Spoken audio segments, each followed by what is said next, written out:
মা ঘরে রান্না করছিল।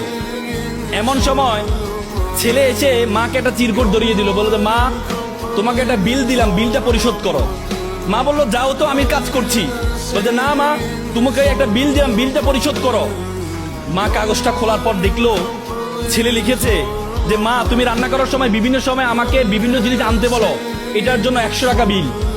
তুমি আমাকে গাছে পানি দিতে বলো, এটার জন্য 100 টাকা বিল। তুমি মাঝে মধ্যে দোকানে পাঠাও, এটার জন্য 100 টাকা বিল। মা এটা দেখে দাঁড়ানো অবস্থা থেকে বসে যায়। বসে যাওয়ার পর বাবা তুমি লিখেছো? বলছে মা হ্যাঁ আমি লিখেছি। বাবা তুমি লিখেছো? বলছে মা হ্যাঁ আমি লিখেছি। বললো যে এক কাজ কর, তোমার জন্য আমি একটু নুডলস রান্না করেছি, নুডলসটা তুমি খাও আর তোমার বিলটা আমি নিয়ে আসতেছি, তুমি একটু ওয়েট করো। মা একটা কলম নিয়ে সে কাগজের বিপরীত পাঠে লিখলো, বাবা 9 মাস তোমাকে পেটে ধারণ করেছিলাম, জীবনে এত কষ্ট টানা 9টা মাস তোমাকে আমি বহন করেছি।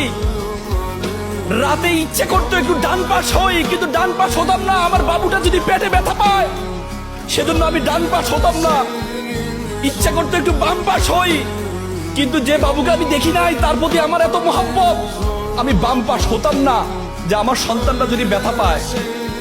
সেটার জন্য তোমার বিল 0 টাকা। তুমি জন্মগ্রহণ করেছিলে, জন্মগ্রহণ করার পর 2টা বছর যে পরিমাণ ঘুম ভেঙেছে আমার, যে পরিমাণ প্রায় 6 মাস টানা 6 মাস পরিমাণ ঘুম আমি ঘুমাই নাই আমার সন্তানের জন্য, সেটার জন্য বিল 0 টাকা।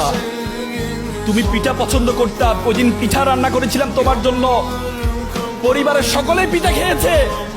সর্বশেষ একটি পোড়া পিঠা ছিল, সারাদিন কিছু খাইনি, চিন্তা করেছিলাম পিঠাটা খাবো।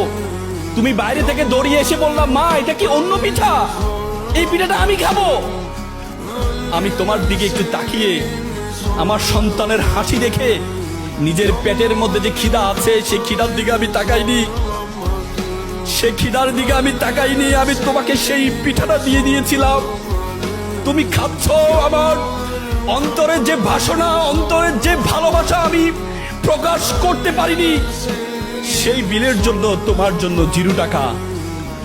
সন্তানকে যখন দেয়া হলো, সন্তান এটা দেখে মাকে জড়িয়ে ধরে কান্না করে বলল মা তোমার কাছ থেকে কোনো বিল আমি চাই না। চুমু খেয়ে ছেলে কান্না করে দিয়েছিল।